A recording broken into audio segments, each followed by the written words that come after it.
Thanks everyone for joining us here today. This is the Smith.ai Master Series, a webinar where we talk to primarily small business owners and help them really better understand how they can add more efficiency into the mix of their businesses, add more processes and ways to help them grow their businesses. So today we're here with Gyi Tsakalakis, and he's going to tell us a bit more about him and his agency. And then we're going to dive right into black hat and white hat SEO, a topic that I'm really excited about, that I've been in the world of SEO for probably over a decade now.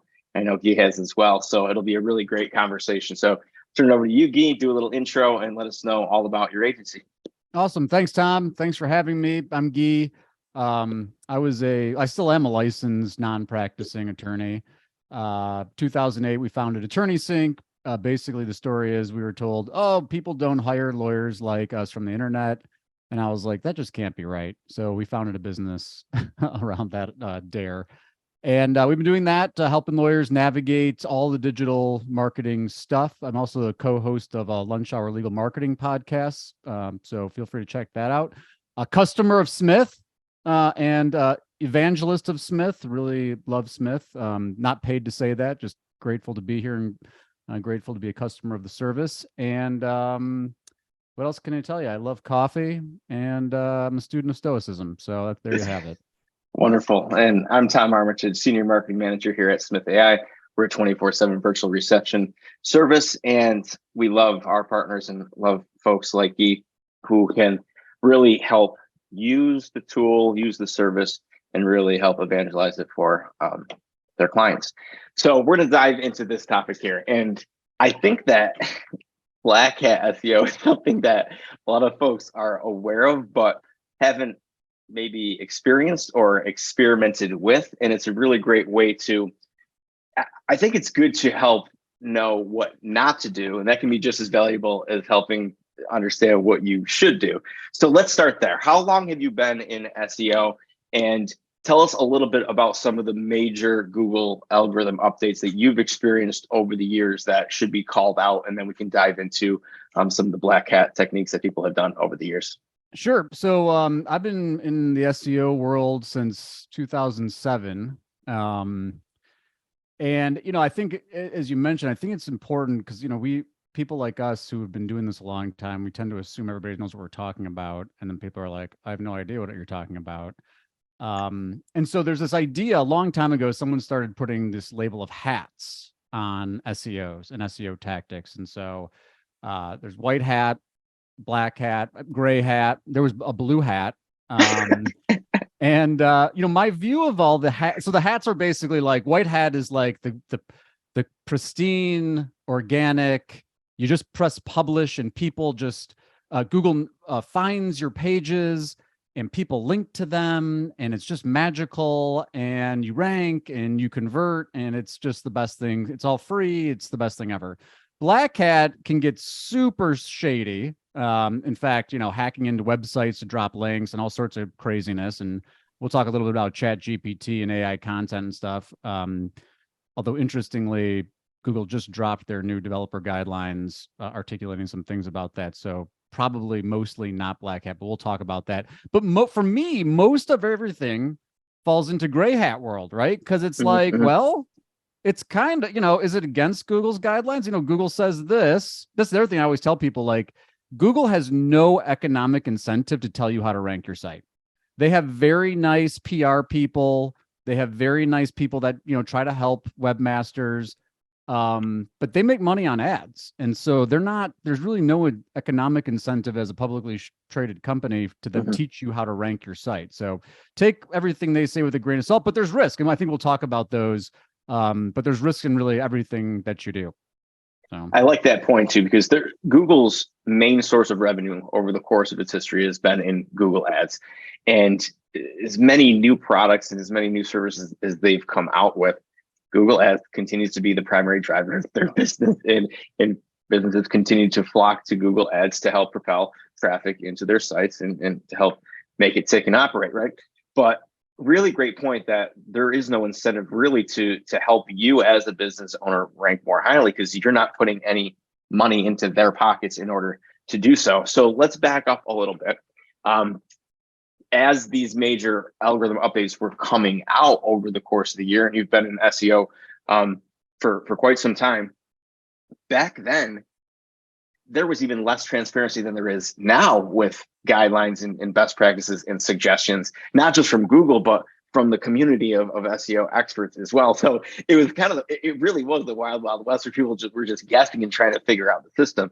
So you had updates like Penguin in Panda, and they're cracking down on spammy links and guidelines of what content and the way that you should structure content, what it should look like. So what changes did you make on behalf of your clients or your own business throughout those, I'll call them the early years, in order to respect those changes that were taking place? Yeah, and this is another thing I tell people, and not to diminish our expertise, but who cares what we think and who cares what we say? Go test your own stuff. And so that's what we do, right? So we'll make a change, we'll test it. We'll change a title tag, we'll test it.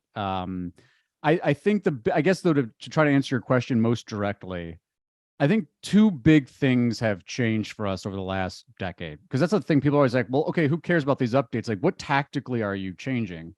And the first one is the idea of mass producing content. So back in the day, you mentioned Panda. They've got the helpful content update now. I think they're going to try to combat this even more with the AI stuff coming in there. But farmers update, that kind of stuff. It's really not a volume game like it used to be. It used to be you would create a page for every permutation of a keyword that you wanted to rank for, build links to it. And so like the whole idea of massive pages, a page for every permutation, a page on every single topic you can think of, that's really gone away. In fact, it's, I don't know how provocative this is, but a lot of SEOs have kind of dropped keyword optimization altogether. It's topic clustering and that kind of stuff. So that's one big change. And I think the second for me, and I think it's more of a reflection that, we work mostly with law firms. So if you're listening to this and you're in any small business, the other big thing that changed is local SEO. So I remember I would go to these conferences early on and we'd be talking about local SEO, and all the SEO people would laugh at us and be like, there's no such thing as local SEO. And we were like, what are you talking about? Like, people search totally different on the local level, and Google recognized that. So it used to just be you had 10 blue links, period. There were no local packs. There was no geo-modified results, even based on location. So, today, if I do a search for personal injury lawyer in Chicago, not geo-modified, I do a personal injury lawyer search in Miami, Google serves up different results because they're trying to figure out where I am. And so I guess those are the two biggest things. I mean, there's a lot of things that I think that change on a more nuanced level, but when I think big picture, it's the localization stuff. It's the switch in the thinking about content and keyword optimization. There's probably a lot we could talk about with links too. Links is, to me, at the end of the day, that's the biggest competitive difference maker, because links are still the gatekeeper. I mean, everybody can push publish. Not everybody can get the same links. So those are some top level thoughts. Yeah, I break it down in a similar way too. I look at links and content as kind of the dividing line in the two ways that Google has cracked down on really trying to prevent black hat SEOs from rooking the system.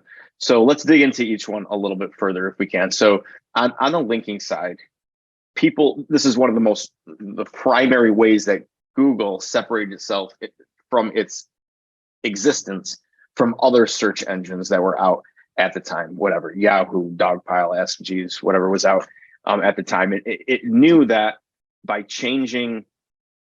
building an algorithm that focused on backlinks, it provided more credible results because of the authority that came from backlinks, right? So that's never gone away. All these updates, they've cracked down on people trying to get spammy links or buy links, but the fact that backlinks are still an important part of the algorithm, it still remains to be an important factor. So the age-old question I'm going to throw to you: how can you do a better job of building your backlink profile? Love it. So this is like my bread and butter topic to talk about. And I kind of mentioned like the white hat way, right? The white hat way is you put something on your site. Maybe it's, and in the context, there might be some applications for some other small businesses, but legal is my area of expertise. You're gonna hear a lot of legal examples, but you publish something on your website. Maybe you publish, like, if you're a personal injury lawyer, you publish like traffic accident data visualize in your area.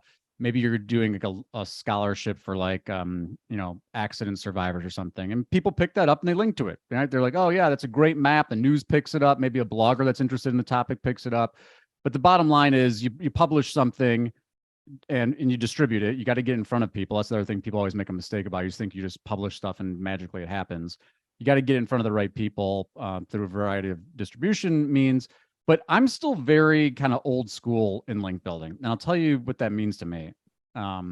One, because if you're a local business, you're a brick and mortar business, small business, you got to be thinking local, because for most of the queries in your keyword universe, they're probably going to serve up local pack results, meaning it's going to be localized. It's either going to be traditional localized or it's going to be local pack.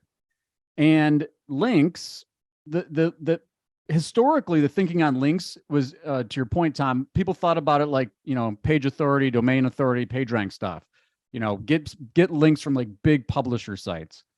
I don't do that at all. Look, we get a link from those sites, great, but our focus is on local. And so I always tell people, I'm like, you want to know the best, first, the first thing I do for link prospecting is think about like, look, okay, you want to know what the most relevant sites for any query are? Go do a search, because Google's telling you these are the sites that they think are most relevant. That's their whole thing. Now, unfortunately, you get a lot of competition in your sites, but I start building those lists of like, okay, local businesses, local news sites, local schools, local community sites, local organizations, local municipal sites. And there's all sorts of ways to go about getting the list. But the old school stuff is, it's a grind. I mean, I'll tell you just a great example that comes up all the time, but we'll go out and use like Screaming Frog or something to crawl like a local municipal site. And these municipal sites, they're understaffed. They don't have a ton of budget to update their website. So they're linking to all sorts of broken stuff.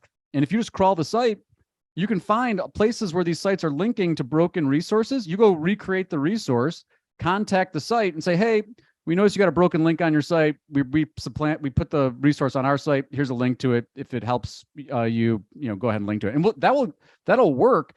And the other thing that people think about with links is they think it's a volume game, right? So they're sending out 10,000 outreach emails and they think they've got to get all these thousands of links, and they're doing competitor backlink analysis to figure out like where all the competition is getting links.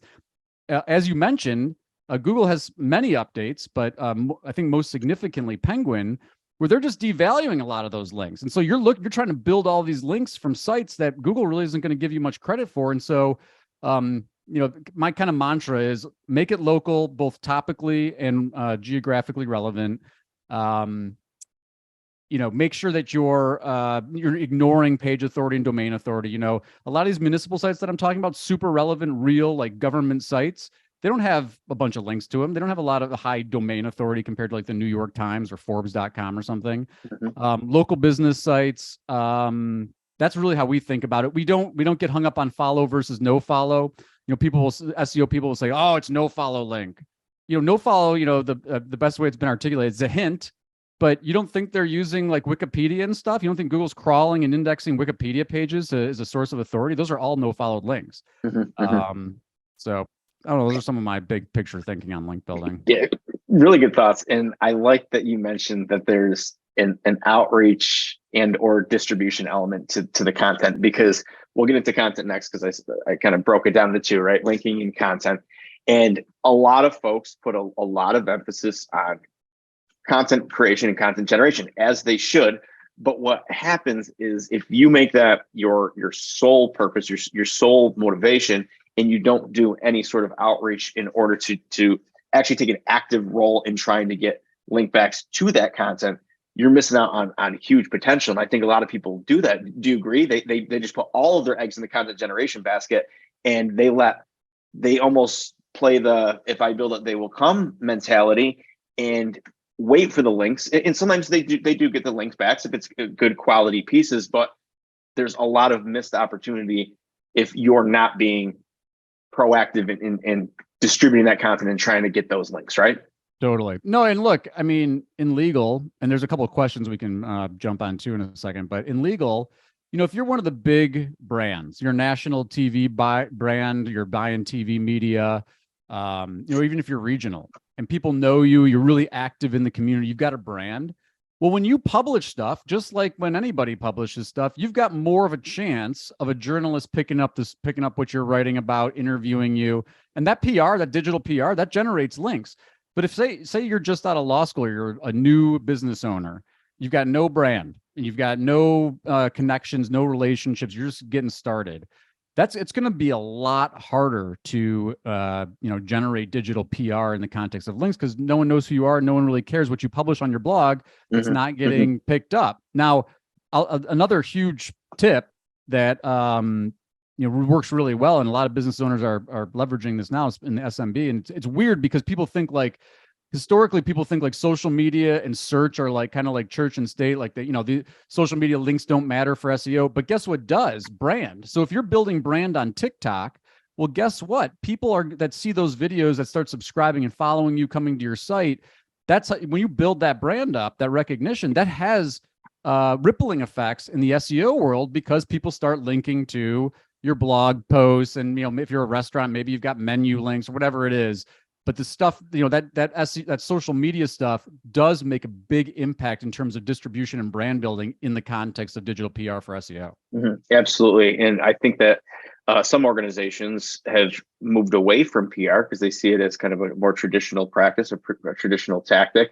And you're not seeing a lot of organizations hire full-time PR folks in-house, or maybe not even going to outsourced PR agencies as much anymore.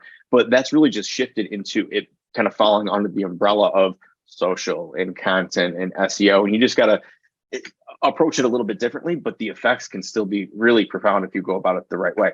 So just staying kind of on our agenda, let's just make sure that we address this explicitly. So when it comes to black hat linking practices, buying them, going after spammy sites, even quantity over quality, bad, bad, right?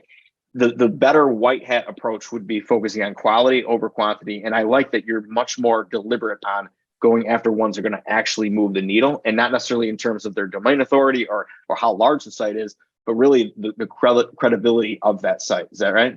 Yeah. And the other thing I always tell people is, think about where you can get links that actually might generate customers, clients, potential clients, leads, right? So like, if there are businesses that are tangentially related to the services you provide, or your audience there's overlap with other audience, especially in your local community, go there. Because in addition to just like the quote unquote SEO value of those links, you might generate some traffic because people are trafficking or clicking on that site and then clicking through to your site. So those links, that was really the initial purpose of the link, was to link two different pages.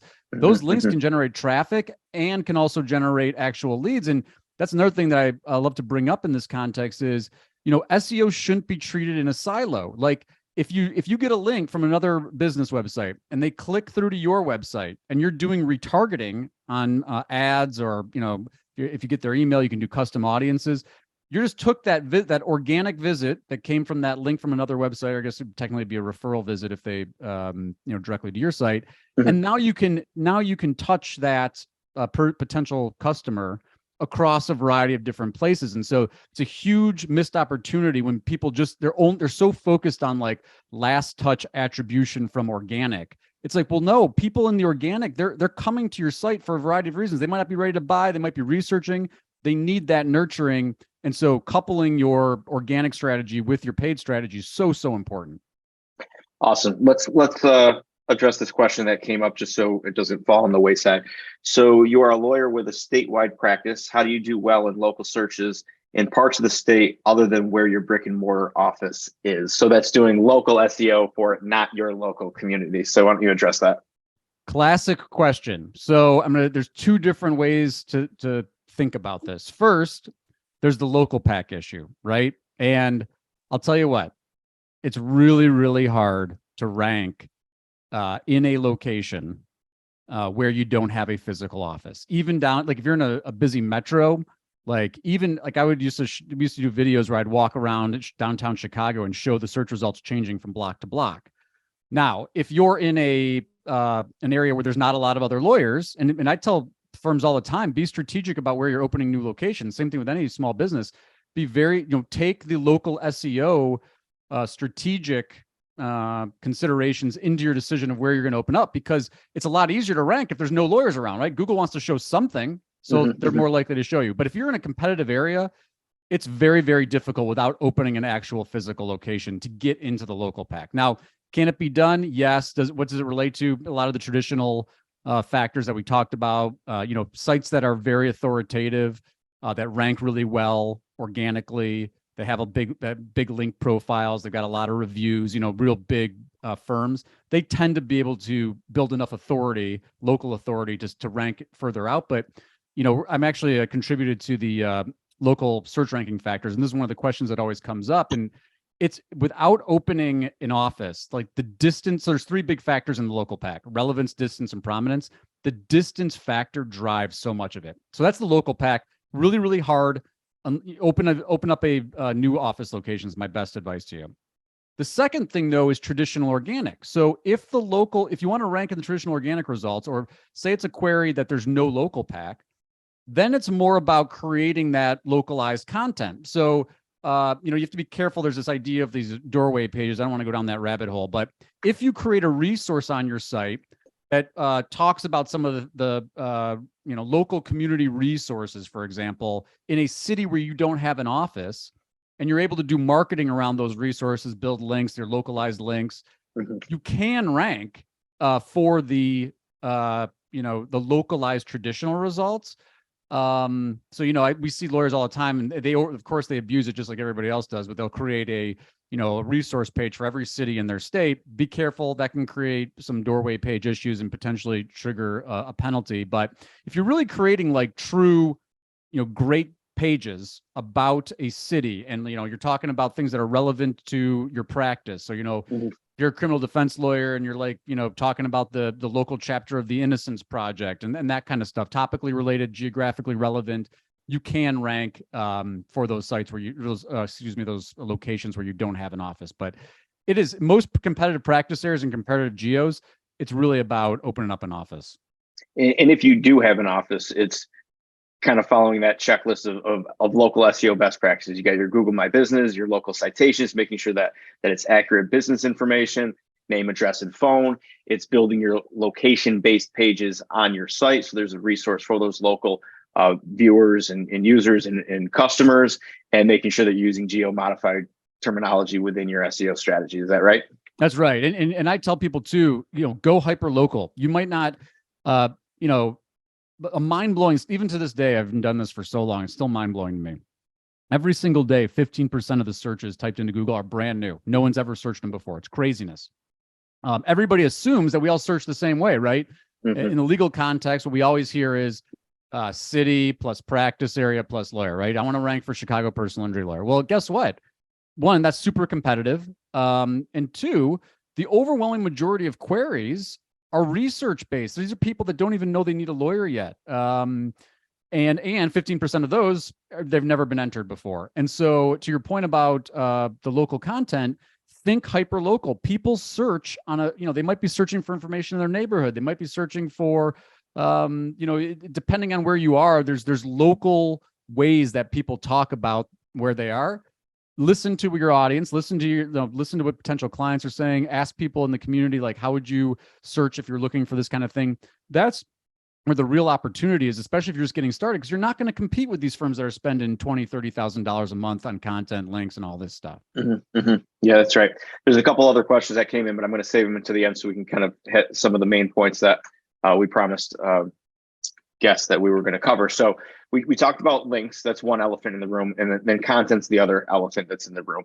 And some of the algorithm updates that Google has made that's cracked down on content has been, and you already mentioned some of this, it's cloaking. It's the being mindful of the doorway pages, making sure that there's unique content on your site, avoiding keyword stuffing and respecting keyword prominence. And some of these things, if you're not in the SEO world, I might be losing you a little bit, but it's really just all of these updates have really been focused on helping your content cater to the user rather than the search engine. Is that a good way to summarize what Google has tried to do over the years? I think so. I mean, and again, you probably got one of the more cynical people about what Google says and what Google does on the webinar today. But that's okay. yes, generally speaking, I think that's right. Right, like Google.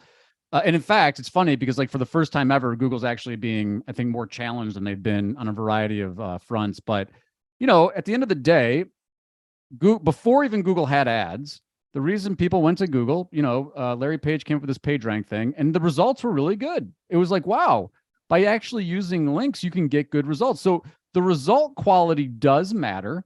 And so they're search engineers. They're taking a ton of data. They want to improve, the user experience. They want to, they would say, satisfy the intent of the searcher.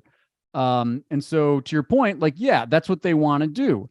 But their intent and where they want to go is not where they are today, right? And so like AJ Cohn, long time ago, coined that, Google's basically like a blind 5-year-old. Like they kind of know some stuff, like they're taking in a lot of data, but this is a hard nut to crack. It's really hard to organize the world's information.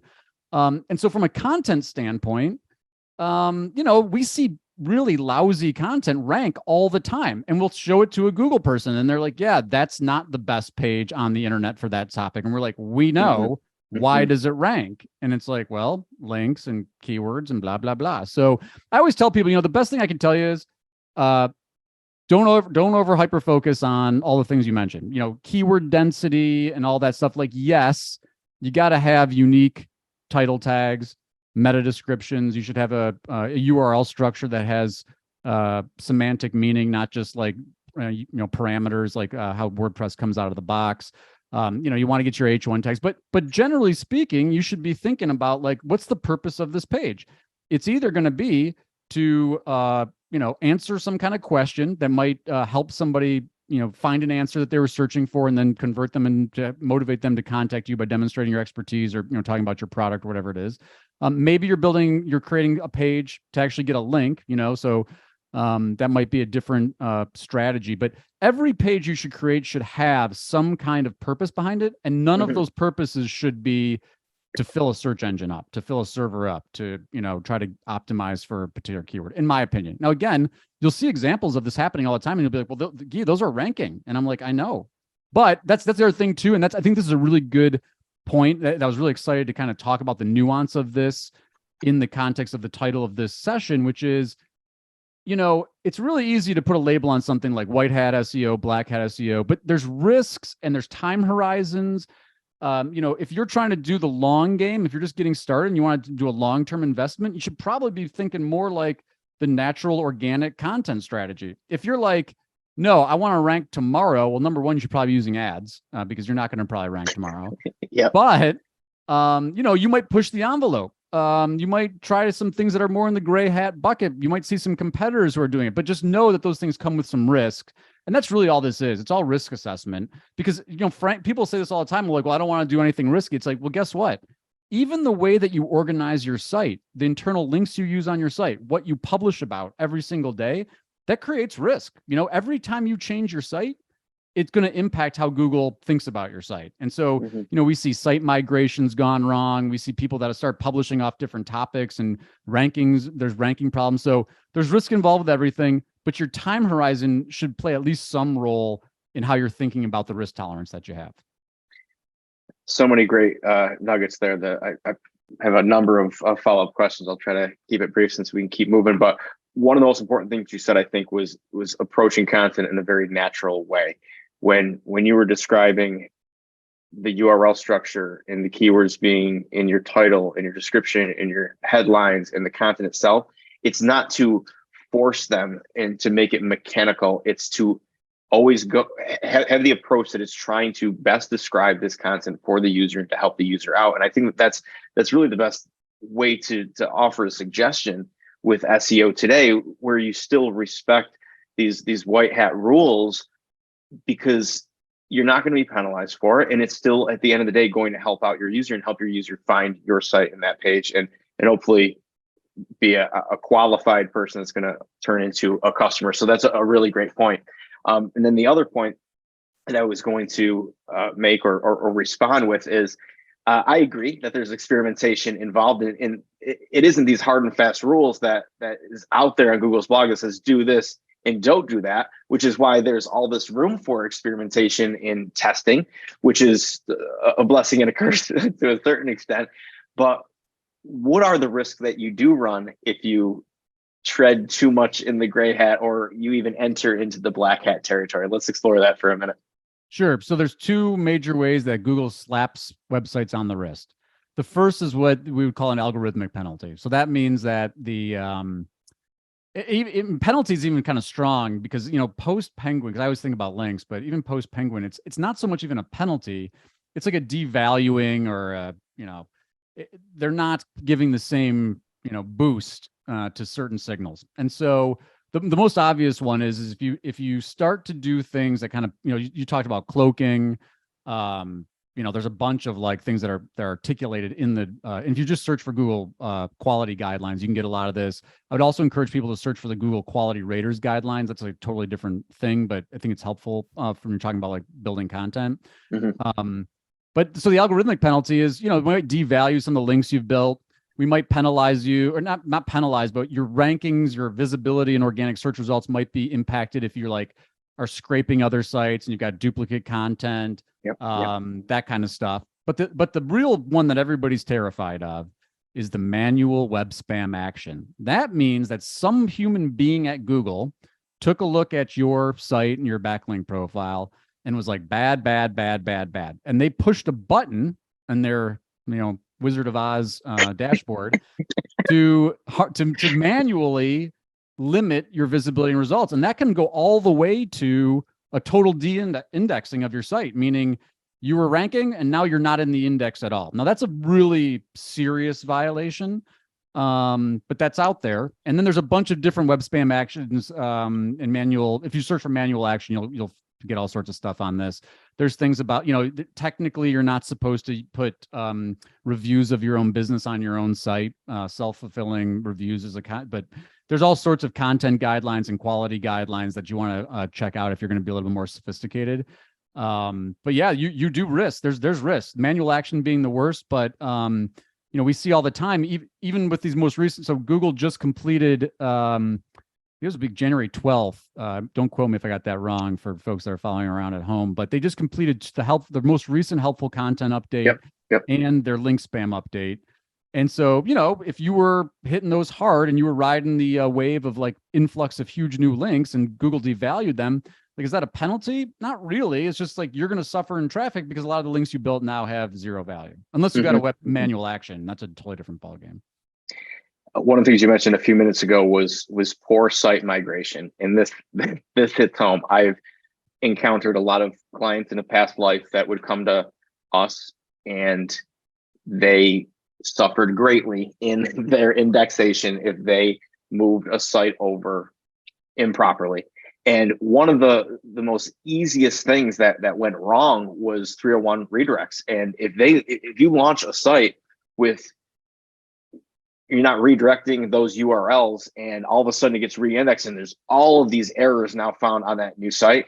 I've seen publicly traded companies completely flatline because this is mishandled, and it is absolutely detrimental. If you are building a new site and launching a new site, you have to really tread delicately, and it's not even these like major changes that need to take place. It's just simple best practices, but they're very, very important best practices. Have you gone through a lot of site migrations where you can speak to that a little bit? Yeah, I mean, we tell everybody anytime you do a site migration, any change to your site, people don't think about this, but remember, like the way Google sees your site's totally different how we see it. So even things like layout and theme, like if you're using WordPress and you're changing themes, or like the ratio of like your text changes based on the elements of your theme design, internal linking structure, all that stuff can totally change how Google sees your site. And so any migration poses some risk of at least some volatility. But the other thing that's really important to note on the 301 problem is if you don't 301 your links and they go to, or 301 your pages, all of the links to those pages basically go to nowhere. Google doesn't know what to do with the authority because it's going to a 404. So that's a big one too. And then, of course, then there's everything in between, right? So like if the big ones are URL structure changes, right? If you're taking old, established URLs that rank, that have some link equity built up, that have been around a long time, if you change those URLs, there's going to be some flux, as there's always is. That's probably the biggest one. So the best advice I can give in a migration, try to change it as little as possible from a technical side if it's working. Now, on the other hand, as you mentioned, if it's not optimized in the first place, change it.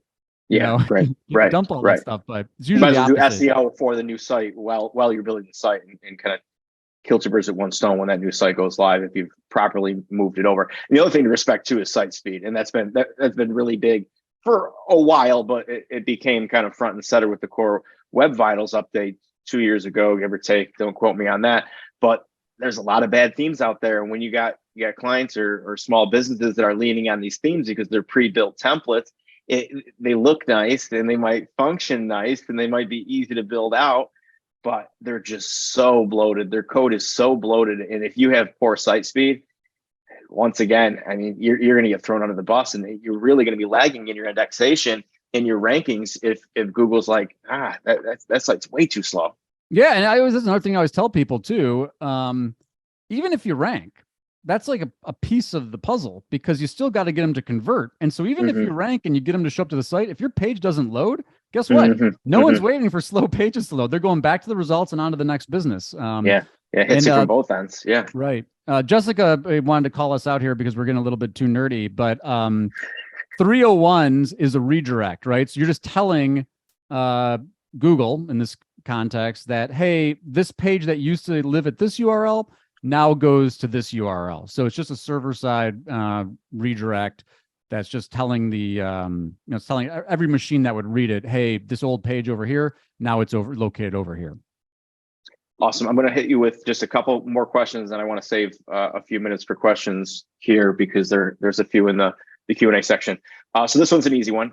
Favorite SEO tools that you can give a shout out to, so that way folks at home might want to explore one or two of those tools. Great question. I'm going to give you a couple. Okay. First, Google Search Console. In so many small businesses that we talk to, especially in law firms, Search Console's free. And Search Console is your window into how your site's performing. It will tell you errors that are going on with your site. It shows you impressions and clicks. Excuse me. So Search Console, to me, that's the most important thing to be using. Other than that, Ahrefs, they're one of the big link indices. They've got a bunch of nice tools. It's ahrefs.com. SEMrush or SEMrush, depending on which camp you're in. SEMrush.com is a great tool. ClearScope is a newer tool. That one is basically it goes and scans like the results for a certain query and says, okay, these are the patterns that we recognize that the pages that are ranking for this query have, and it tries to help you adjust your content to meet those criteria. Screaming Frog, that's to me, that's still like gold standard crawler. I don't know what we would do without Screaming Frog. We love tools for local's a whole different ballgame, but Places Scout, one thing too for people that are like into like monitoring rankings. So a lot of agency people will be like, oh, here's your ranking report. But if you're an SMB, if you got a brick and mortar, local is totally different ballgame. And a lot of the ranking tools, they don't actually emulate the location. So what happens is you just get geolocated results. So the key point here is if you're going to look for local ranking tool, make sure they're using geo coordinates for the emulation, not just even like in the past, they would just use city and state combos. So the tools here are like Local Falcon, Places Scout, excuse me, Bright Local, Local Viking. Those are all really good local SEO tools. But we still find ourselves, I still find myself a lot of spreadsheets, right? For link prospecting. Yeah, definitely. We still do. And pulling, another big important thing is to pull the data together. Because people say, well, which, do you like Ahrefs or SEMrush? I'm like, well, I like both of them. They're different data sets. But layering data in where it's like, you got Search Console data, you got Google Analytics data, you've got Ahrefs data, SEMrush data, all in the same place in a spreadsheet. Or if you're using like Microsoft Power BI or Google, formerly Data Studio, now Looker. Looker Studio. Yeah, Looker Studio. Looker Studio is amazing. But that's where things get powerful, because now you're validating your experiments and your tests and your hypotheses across these different data sets. And so, Right. again, every SEO talking head on the internet will, tell you similar stuff. And guess what? It applies differently based on your vertical. It applies differently based on your location. There's just so much nuance in how Google serves these results up. You really got to test on your own stuff. For sure. For sure. Yeah. Lots of tools out there, but the ones you mentioned are definitely good gold standards. All right. Try to be succinct with this next answer here.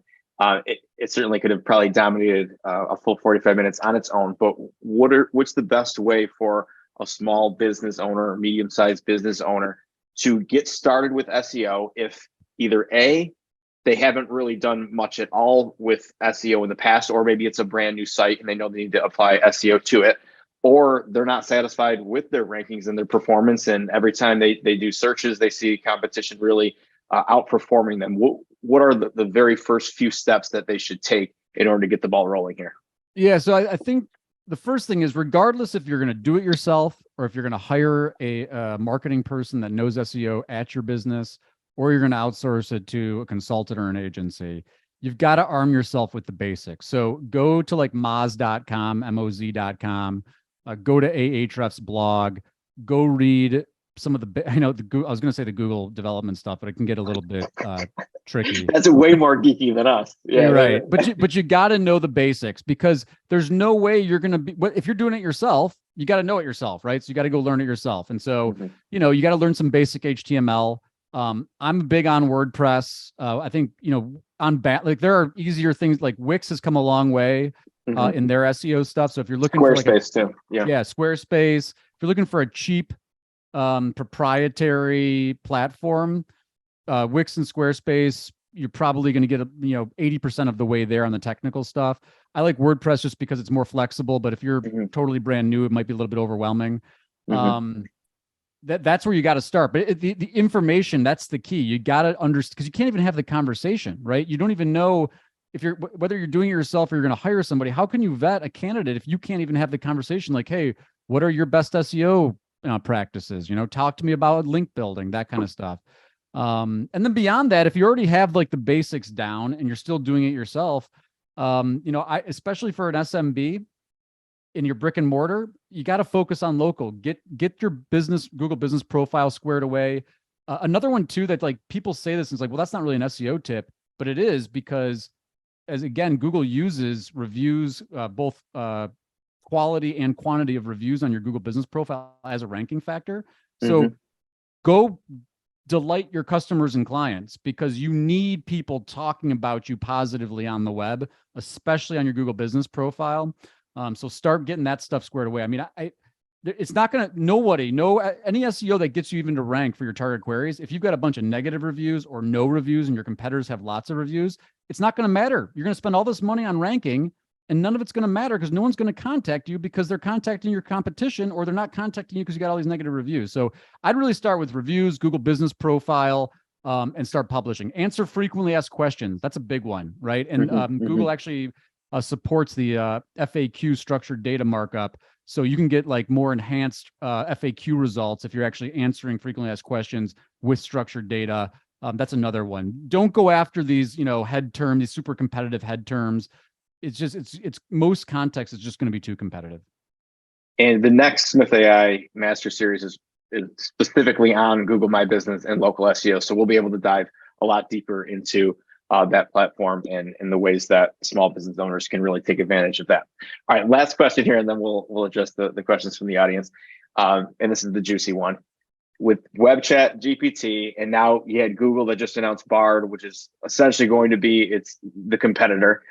What is AI going to do, in your opinion, to SEO, and what should small business owners be prepared for?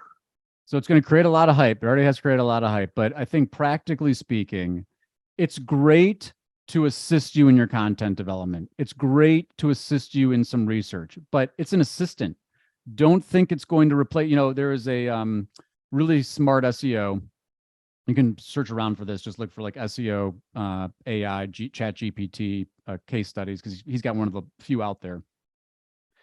He hooked ChatGPT up to a WordPress API, so it was literally just pounding the site with new. I think he did like 10,000 pages, and it started ranking. And he was like, "Oh my gosh, this is the best thing since sliced bread." And then around the 10,000th page, boom, it got hammered. So if you're thinking, if you're calling up your marketing person, be like, "We got to use ChatGPT to crank out pages," don't do it. You're going to get wrong information on your site. You might trigger some kind of algorithmic penalty.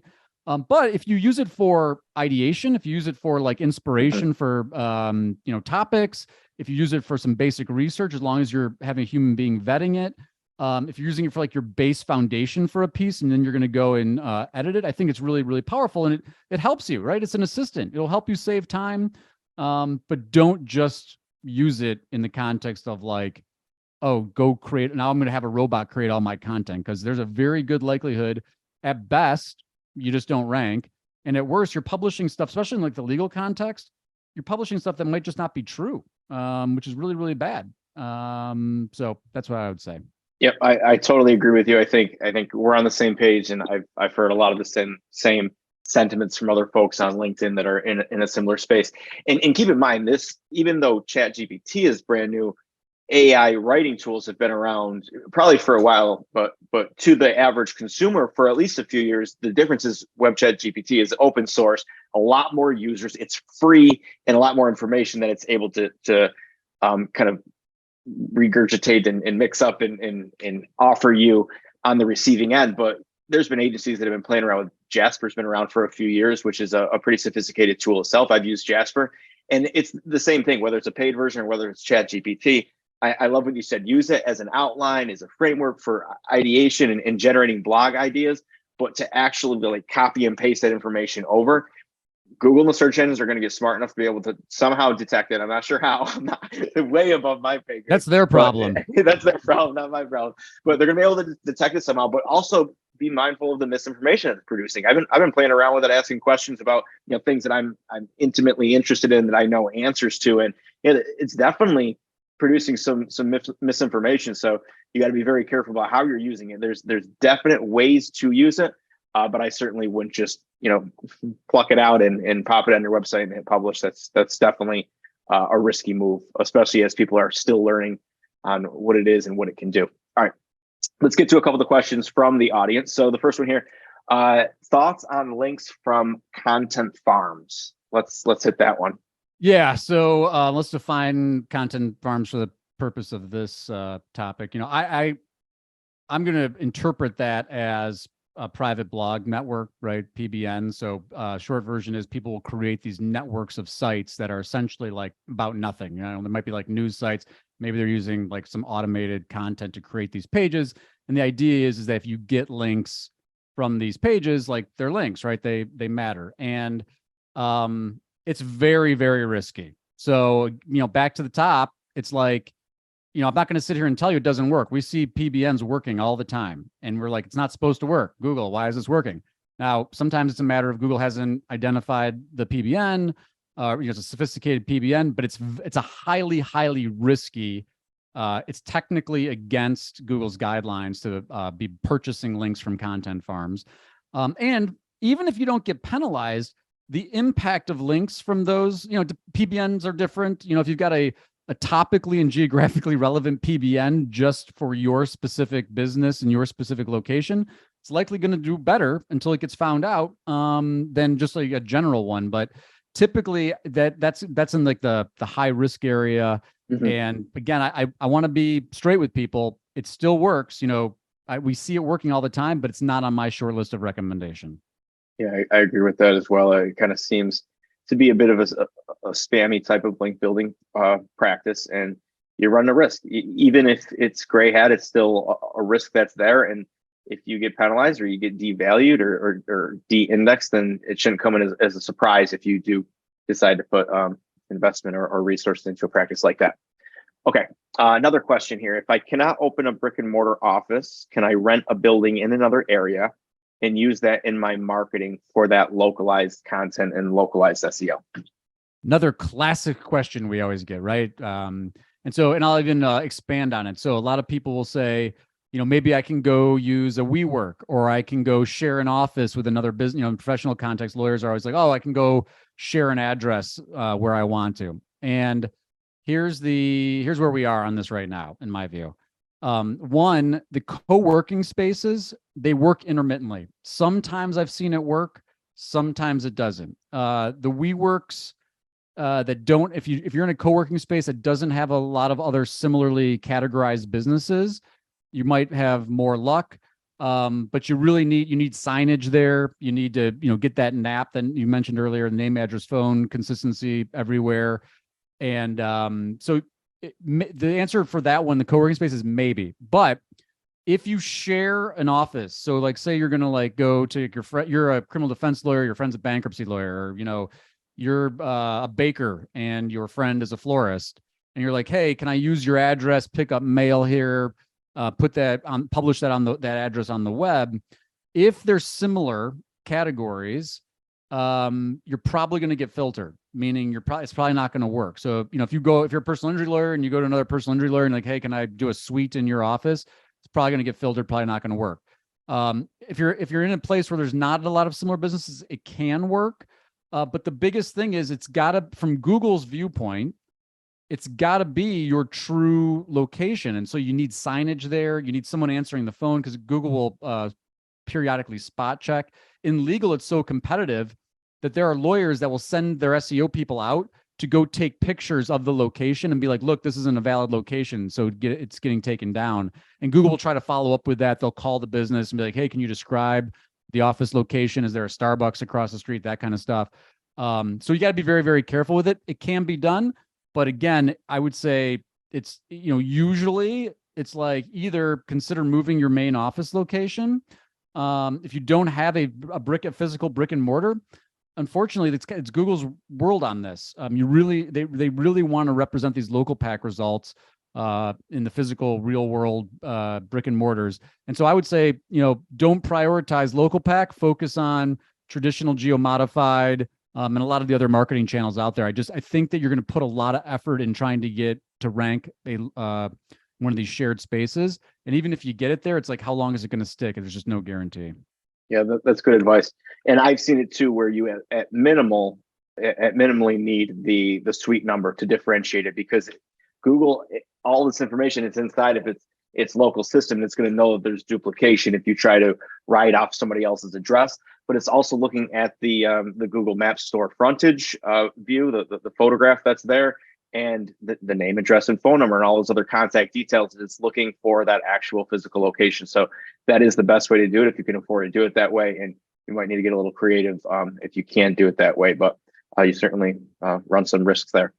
Okay, so it's about 5 up. So let's wrap this up. And there was a question about whether or not you could watch this afterwards. If you missed it today, and you absolutely can, there's going to be an email that goes out with the version of the video that you can rewatch, the playback version of that.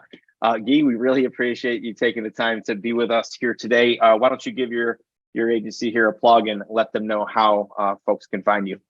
Sure. AttorneySync, AttorneySync.com. If you just search my crazy Greekish name, you can probably find me on some platform. And I guess I'll plug Lunch Hour Legal Marketing. If you're a lawyer listening to this, check out Lunch Hour Legal Marketing podcast. And if you're going to be in Chicago in March, we'd love to see you at the ABA Tech Show. Wonderful. And I'm Tom Armitage at Smith.ai. You can find us at Smith.ai, 24/7 virtual receptionist, live chat, and outbound campaigns. So please join us for any of our future webinars. The next one is on local SEO and Google My Business, and you can find that on our social media channels. Thanks so much, Gyi, and thanks everyone for joining us here today.